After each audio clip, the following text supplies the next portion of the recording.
Polio നിർമ്മാർജ്ജനത്തിന്റെ ഭാഗമായി Kanhangad rotary club rid ടൗണിന്റെ നേതൃത്വത്തിൽ കാഞ്ഞങ്ങാട് ടൗണിൽ നിന്നും ടൗൺ ഹാൾ പരിസരത്തേക്ക് ജാഥ സംഘടിപ്പിച്ചു.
പോളിയോ നിർമ്മാർജ്ജനത്തിന്റെ ഭാഗമായി നടക്കുന്ന ഈ പരിപാടിയിൽ വന്ന എല്ലാവരോടും ഞാൻ പ്രത്യേകിച്ച് ശ്രീനിവാസൻ സാറോടും അതുപോലെ നമ്മുടെ വിദ്യാനികേതനിലെ കുട്ടികളെയും ലക്ഷ്മി മെഗാൻ കോളേജിലെ കുട്ടികൾ ആദ്യമായി നന്ദി പറയട്ടെ.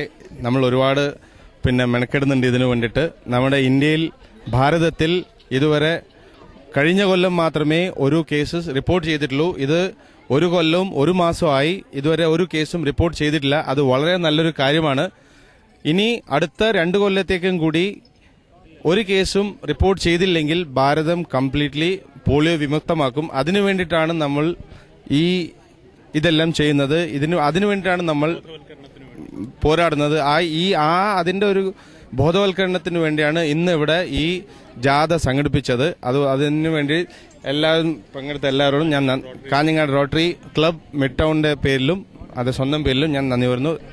ഭാരതം പോളിയോ വിമുക്ത ഭാരതമായി മാറുവാൻ പോവുകയാണ്. ഈ ഒരു അവസരത്തിൽ ഇത്രയും കാലം ഈ പോളിയോ നിർമ്മാർജ്ജന പരിപാടിയുമായി സഹകരിച്ചുകൊണ്ടും ഭാരതത്തെ പോളിയോ വിമുക്തമാക്കുവാനതിനു വേണ്ടി സഹകരിക്കുകയും ചെയ്ത മുഴുവൻ ആൾക്കാരുടെയും ആരോഗ്യവകുപ്പിന്റെയും ഇത്തരം സന്നദ്ധ സംഘടനകളുടെയൊക്കെ പ്രവർത്തനത്തിന്റെ ഫലമായിട്ടാണ് നമ്മൾ ആ ലക്ഷ്യത്തിലേക്ക് എത്തുന്നത്. അപ്പോൾ അതുകൊണ്ട് നാളെ നടക്കുന്ന ഫെബ്രുവരി 19 ഞായറാഴ്ച നാളെ നടക്കുന്ന പൾസ് പോളിയോയുടെ ഈ വിജയത്തിനു വേണ്ടി നിങ്ങളെല്ലാവരും ഒറ്റക്കെട്ടായി നിന്നുകൊണ്ട് പ്രവർത്തിക്കണം. അതുപോലെ തന്നെ ഏപ്രിൽ 1-ാം തീയതി വീണ്ടും 2ാം ഘട്ടം നടക്കുകയാണ്. അപ്പോഴും ഇതേപോലെയുള്ള സഹകരണം ഉണ്ടാവണം. എന്നിട്ട് നമ്മുടെ ലക്ഷ്യത്തിലേക്ക് എത്തുന്നതിന് വേണ്ട ഒരു സഹകരണം എല്ലാ ഭാഗത്തും ഉണ്ടാവണമെന്ന് മാത്രമാണ് ഈ അവസരത്തിൽ എനിക്ക് അഭ്യർത്ഥിക്കാനുള്ളത്.